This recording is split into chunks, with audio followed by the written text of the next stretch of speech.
BLM Kerala, Tamil Nadu, Pondicherry.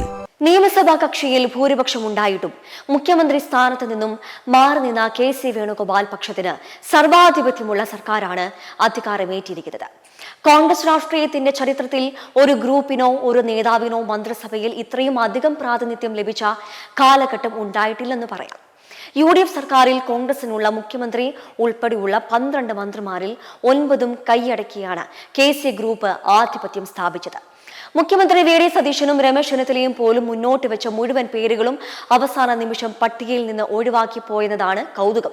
വിശ്വസ്തത കാട്ടാതെ ചാഞ്ചാട്ടം കാണിച്ചവരെ പോലും നിർദാക്ഷിണ്യം വെട്ടിനിരത്തിയാണ് KC ഗ്രൂപ്പിന്റെ കിടിലൻ നീക്കം. യൂത്ത് കോൺഗ്രസ് സംസ്ഥാന പ്രസിഡന്റ് OJ ജനീഷിന്റെയും റോജി M ജോണിന്റെയും അപ്രതീക്ഷിത മന്ത്രിസ്ഥാനത്തിന് പിന്നിൽ KC പക്ഷത്തിന്റെ ഈ ആസൂത്രിത നീക്കമായിരുന്നു എന്നതാണ് അതിലേറ്റവും വലിയ ഉദാഹരണം.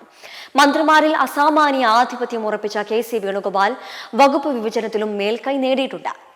Sunny Joseph, AP Anilkumar, Roji M John, OJ Janeesh, T Siddique, PC Vishnunath, M Liju, Bindu Krishna, KA തുളസി എന്നിവരാണ് മന്ത്രിസഭയിലെ KC വിഭാഗക്കാർ.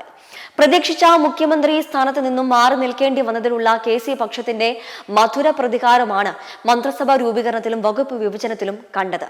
മുഖ്യമന്ത്രി സ്ഥാനത്തേക്ക് അഭിപ്രായം തേടിയ ഘട്ടത്തിൽ KC വേണുഗോപാലിനെ തള്ളിപ്പറഞ്ഞ് VD Satheesan പക്ഷത്തേക്ക് ചാഞ്ചാടിയ Chandy Oommen, VT Balram എന്നിവർ അവസാന നിമിഷം മന്ത്രിസ്ഥാനത്ത് നിന്നും വെട്ടിനിരത്തപ്പെട്ടത് മറ്റു പലർക്കുമുള്ള KC പക്ഷത്തിന്റെ മുന്നറിയിപ്പ് കൂടിയാണെന്നാണ് വിലയിരുത്തൽ.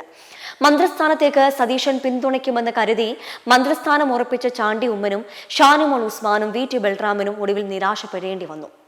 വെല്ലുവിളികളും പ്രതിബന്ധങ്ങളും അതിജീവിച്ച് T Siddique, Roji M John, ഒരിക്കലും പ്രതീക്ഷയിൽ പോലും ഇല്ലാതെയിരുന്ന OJ ജനീഷ് എന്നിവരെ മന്ത്രിസ്ഥാനത്തെത്തിക്കാൻ KC വേണുഗോപാലിന് കഴിയുകയും ചെയ്തു.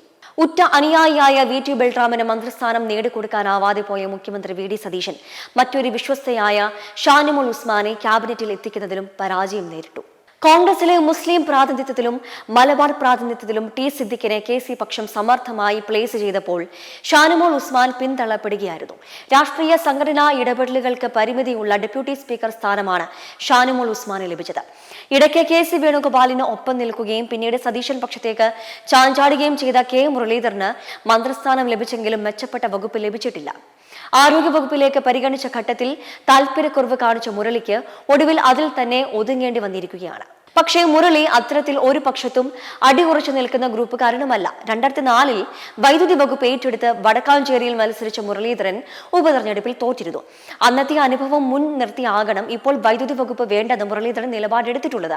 മന്ത്രിയായെങ്കിലും തന്റെ താല്പര്യങ്ങൾക്കൊത്ത് മന്ത്രിസഭാ രൂപീകരണത്തിലും വകുപ്പ് വിഭജനത്തിലും മേൽക്കൈ നേടാൻ സതീശന് കഴിയുന്നില്ല. മാത്രമല്ല പാർട്ടി താല്പര്യത്തിനും അപ്പുറമുള്ള അജണ്ടകൾ നടപ്പിലാക്കാനും മന്ത്രിസഭയിൽ തന്നെ അദ്ദേഹത്തിന് പരിമിതികൾ ഉണ്ടാകും. കേരളത്തിലെ കോൺഗ്രസ് രാഷ്ട്രീയത്തിന്റെ ചരിത്രത്തിൽ ഇത്രത്തോളം നിർണായകവും വിസ്മയകരമായ ഒരു അധികാര സമവാക്യം മുൻപൊരിക്കലും ഉണ്ടായിട്ടില്ല. A ഗ്രൂപ്പിന്റെയും I ഗ്രൂപ്പിന്റെയും പരമ്പരാഗത കോട്ടകളെ പൂർണ്ണമായും നിഷ്പ്രഭമാക്കിക്കൊണ്ട് പാർട്ടിയിലെ അന്തിമ വാക്ക് താൻ തന്നെയാണെന്ന് KC വേണുഗോപാൽ തെളിയിച്ചിരിക്കുകയാണ്. VD സതീശൻ മുഖ്യമന്ത്രി കസേരയിൽ ഇരിക്കുമ്പോഴും ഭരണത്തിന്റെ ചരടുകൾ പൂർണ്ണമായും നിയന്ത്രിക്കാൻ പോരുന്നത് KC പക്ഷത്തിന്റെ ഈ 9 മന്ത്രിമാരായിരിക്കുമെന്നതിൽ തർക്കമില്ല. മെമ്പർമാരുടെ നിക്ഷേപങ്ങൾക്ക് ഉയർന്ന ലാഭവിഹിതം നൽകുന്ന കേന്ദ്ര സർക്കാർ സഹകരണ registered society Bharat Lajna multi state housing cooperative society limited.